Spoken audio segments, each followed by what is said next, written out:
Hi, this is Punish from We Review Tech. We are here today at LabRat Studio checking out the new Focusrite Scarlett 18 i20 4th Gen audio interface. So let's get to it.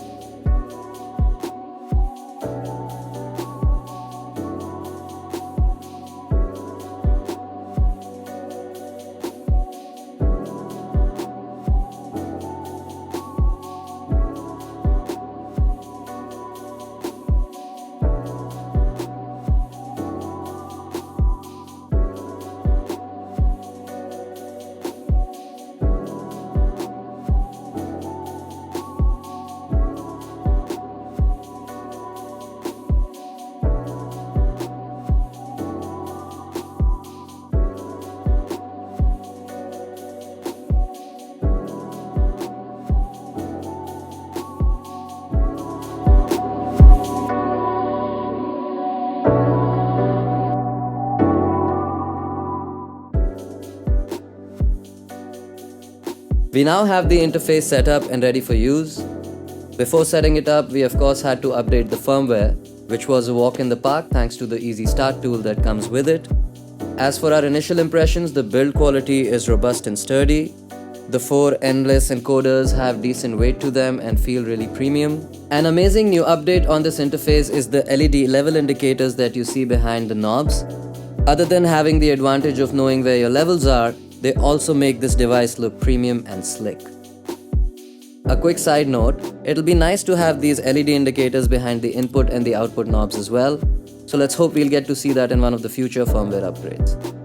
We get 2 inputs in the front and 8 in the back. Each input gets a dedicated button to gain stage, which obviously is pretty standard for interfaces in this category. Please note that while the 2 inputs in the front are in use, they are going to override the input 1 and 2 in the back.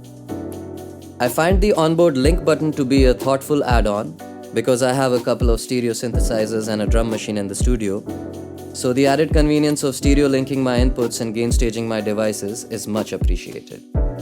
Then you have the 48-volt phantom button and the high Z instrument in, again pretty standard for all interfaces. You now get an auto gain feature which, as the name suggests, will automatically set your gain after analyzing your input signal. Next to that is the clip safe mode, which will avoid your input signal from clipping in case of those accidental peaks. The highly acclaimed air mode now comes with 2 different options. First one of course is the tried and tested presence mode, which adds a high-end boost to your signal. Sounds great on vocals, guitars, pianos, and a bunch of other instruments. Additionally, now you get a presence and harmonic drive mode, which adds a mid-range boost to your signal, helping it cut through the mix. Moving on to the onboard converters, the Focusrite 18 i20 4th Gen Scarlett interface features the same converters that are found on their flagship RedNet series. These are 192 kHz 24-bit converters that offer a dynamic range of 122 dB. So let's record something and see the results.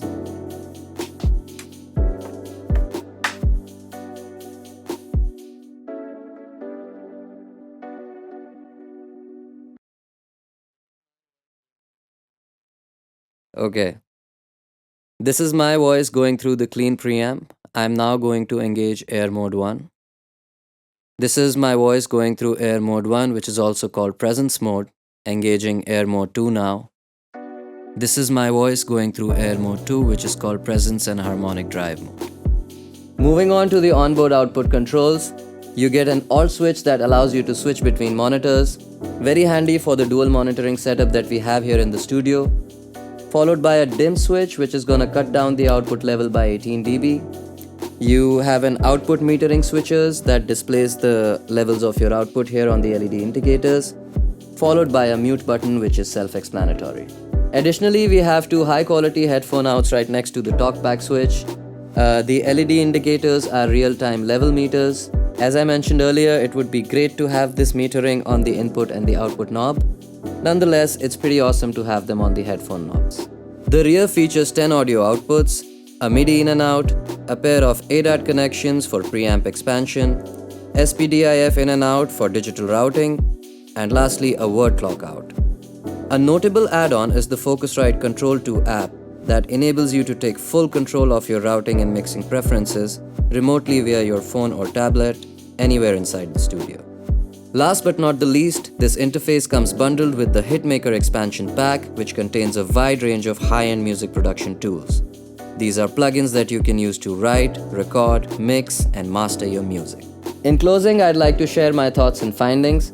First up, I'm really impressed with the converters. I genuinely think that they deliver really high-quality recordings. That, coupled with some new features like stereo linking, auto gain, clip safe, and dual monitoring, more or less justify the price. I must mention that this interface is considerably louder than the 8-channel interface that I have been using in the studio. I suppose that falls under Focusrite's big console sound. So if you're someone who's looking for an interface that enables you to do high-quality large format recordings, this might be the right fit. Do let us know what you think about this interface and its features down in the comments, and in the meantime, keep making music.